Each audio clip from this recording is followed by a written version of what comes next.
Every day, your circulatory system faces a massive physics problem. It has to push deoxygenated blood from the very bottom of your feet straight up to your chest, fighting against gravity the entire way. The heart beating in your chest is a powerful organ, but by the time a pulse of blood travels to your toes, the pressure drops. It lacks the required force to pull that heavy column of fluid back up on its own. To solve this, the body evolved the calf muscle pump. With every step, calf muscles contract, squeezing the deep veins and forcefully shooting blood upward. As the muscle relaxes, blood falls back, but bicuspid valves instantly snap shut to hold it in place. This constant rhythmic squeezing of the calf muscles is what clears the blood out of your lower extremities. Our survival and mobility rely entirely on it.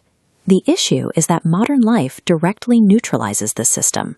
Standing or sitting completely motionless for hours at a time is one of the most severe biological hazards of our era.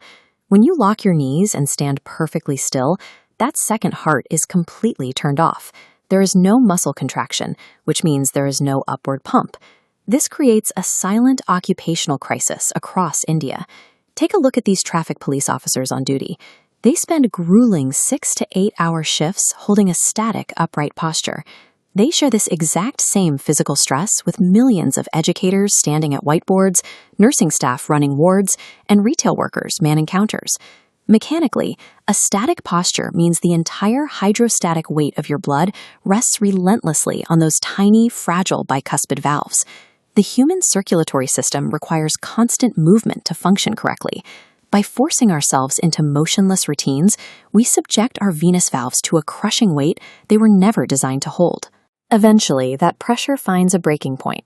Whether driven by hours of static posture, genetic predispositions, or the weight of pregnancy, the vein walls stretch outward.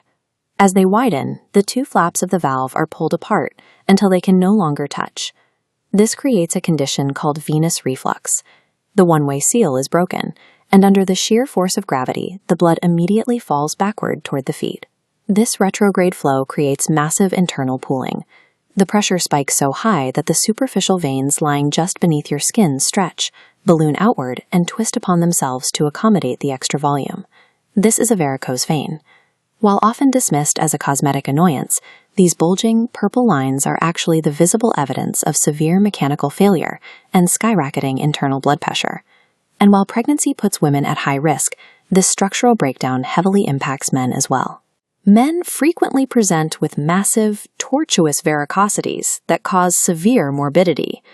A varicose vein marks the exact site of an active, highly pressurized biological collapse. Leaving this high-pressure pooling untreated allows a destructive chain reaction to begin, right down at the microscopic level. The immense pressure physically stretches the capillary beds in your lower leg. The gaps in the vessel walls widen, forcing fluid and red blood cells to leak out of the veins and into the surrounding tissue, causing chronic, heavy swelling. As those trapped red blood cells die off and break down, they release iron into the tissue. This creates a permanent, deep, rusty brown stain across the skin, a warning sign that the microcirculation is failing.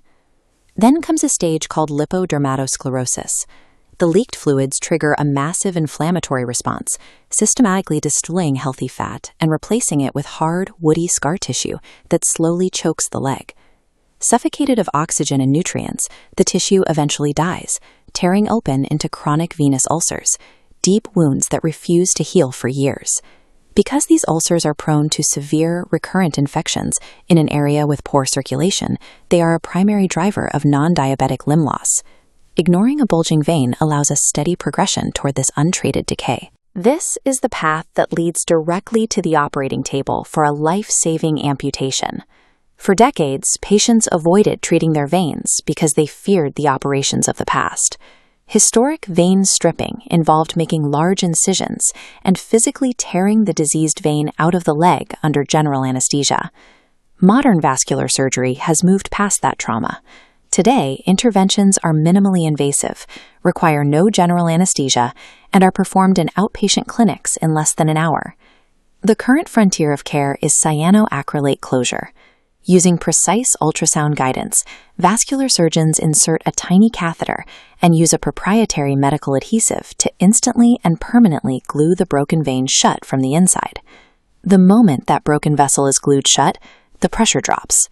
Your body naturally reroutes the returning blood into deeper, healthy veins that still have working valves. The primary barrier to curing varicose veins is no longer surgical trauma or long recovery times. The only remaining barrier is patient awareness. Ultimately, the most potent preventative medicine available is entirely free: structured exercise. Because varicose veins bulge when you stand still, patients often fear that movement will make the condition worse. It is exactly the opposite. The simple act of walking forcefully activates the calf muscle pump. It turns the second heart back on, clearing out the pooled, toxic blood and rapidly dropping the venous pressure in your legs. This is exactly why the Vascular Society of India organizes a nationwide walkathon every August during Vascular Awareness Week. It is a massed physical demonstration of the exact mechanics required to keep our blood vessels healthy. If your legs frequently feel heavy, achy, or you notice twisting veins under your skin, break the cycle. Avoid standing completely still. Elevate your legs when resting, and seek a simple ultrasound scan from a vascular surgeon. By activating our second hearts through movement, we prevent the decay that leads to limb loss. Walk a Mile to Live with a Smile provides the practical strategy to realize the vision of an amputation-free India.